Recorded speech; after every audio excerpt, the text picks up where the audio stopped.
flag, the Ironman has not gotten out of that truck. Notice he's not going for the money jump either, Jerry.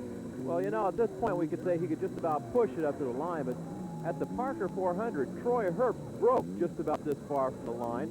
He tried to push it, and there was a little hill he had to get up right at the finish line, and he was too tired out. It was too much of a hill. He couldn't push it up there, and I think Ivan Stewart must have something like that in the back of his mind. Let's just take it easy and get up this one last little hill up ahead. And it's coming right after this final turn, and you'll see that, in fact, it's actually steeper than it appears as the Ironman slides it around sideways, brings it up that incline that we were talking about to take the checkered flag and win the Nissan 400. He did it last year. He's going to do it again this year in Las Vegas. Now, to give you an idea of Stewart's margin of victory, Frank Vessels is still at least 40 minutes from the finish line, and he has driven a near flawless race. He's had just a little bit of downtime with one flat tire, and other than that, it has been smooth sailing in Class 8 for Frank Vessels. In fact, while Scoop is still choking on dust, Ivan Stewart is popping the cork. Let's go to Jerry Garrett, who is caught up with our winner. Well, Ivan, this seems to be getting to be a habit for you, winning the 400. Well, Jerry, that's 2 in a row. Yeah, it's fantastic for Toyota, for Yokohama Tires, PPI, the whole crew. The truck is running fantastic. In fact, the truck would probably go 4 more laps. I don't think I could, but the truck could. Now, this year is Ivan Stewart's year. I mean, you've only lost one race all year. That's right. The Toyota truck finished second. We got 3 firsts and 1 second now. Not bad, huh?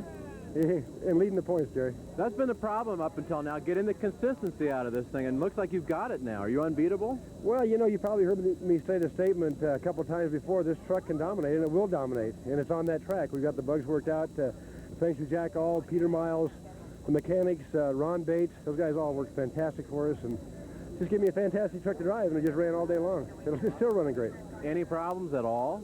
None, other than we had a little bit of power steering going away a little bit toward the end.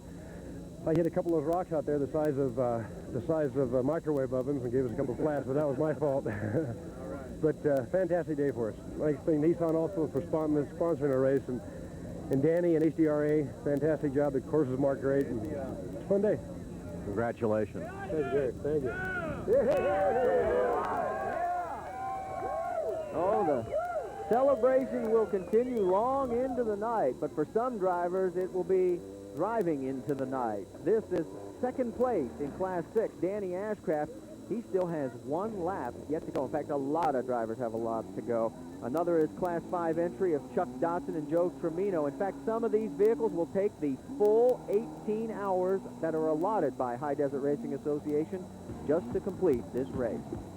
Stay with us. When we come back, we'll see if Frank Vessels can hold on to win Class 8. It has fallen, but Scoop Vessels is finally coming across the finish line. Second overall, first in Class 8. He finishes 50 minutes behind our overall winner, Ivan Stewart. And he is an hour and 10 minutes ahead of the second place guy in his own class. That's Mel Vaughn. An hour and 20 minutes ahead of Brian Stewart, and 3 hours ahead of Robbie Gordon, who's running 4th in that class. Just shows you just how strong a performance that Frank Vessels had in Class 8, as did Ivan Stewart in Class 1-2. While Scoop's climbing out of the truck, let's take a look at our class winners, Jerry. In 1-2-1600, last year's overall series points champ Tom and Bob Denault win again, and in Class 4, Rod Hall wins on this course for the 10th time. Taking a look on further down the list, Scott Douglas in Class 6, Roger Mears in Class 7. And in 3rd place in Class 7 is Larry Ragland, but he's 6 hours behind. And as we look at the last set of winners, Frank Vessels, of course, winning Class 8, and on down the list, we've got a chance now to talk to Frank Vessels. Jerry Garrett has made his way to the victory podium. We saw you early on in the race today. You were changing a tire right off the bat. We thought, uh-oh, is it going to be another one of those days? You had to be wondering that, too. Yeah, I did. I couldn't figure it out. For so many races in the past, you know, something happened early. And here it was again with a flat tire, but the truck was running good, and so this is the Mint 400. That's the difference. And if you just stay in there and keep your nose clean, a lot of things can happen. I guess everything happened to everybody. Because, hell, I didn't see anybody all day. And not much else happened to you, did it? No, we didn't stop. Well, we did. We stopped and had to change the front shocks. They finally went away the last on the 4th lap, crossing the rock garden. And we had to stop changing. We had an hour lead on Class 8, so we decided to take a chance and change it. You like this race? You do well in it. Well, you know, up until the last couple of years, I haven't liked it, but I've grown very fond of it lately, yeah.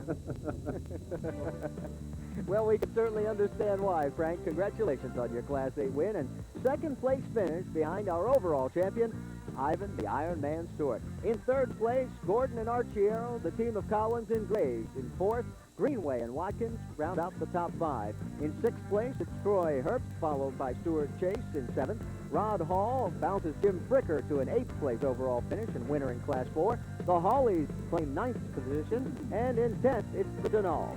That's going to do it for today's Nissan 400, brought to you by Nissan, built for the human race. By Budweiser, Beechwood Age for that clean, crisp taste. This Bud's for you. And by Quaker State, the Big Q is one tough motor oil.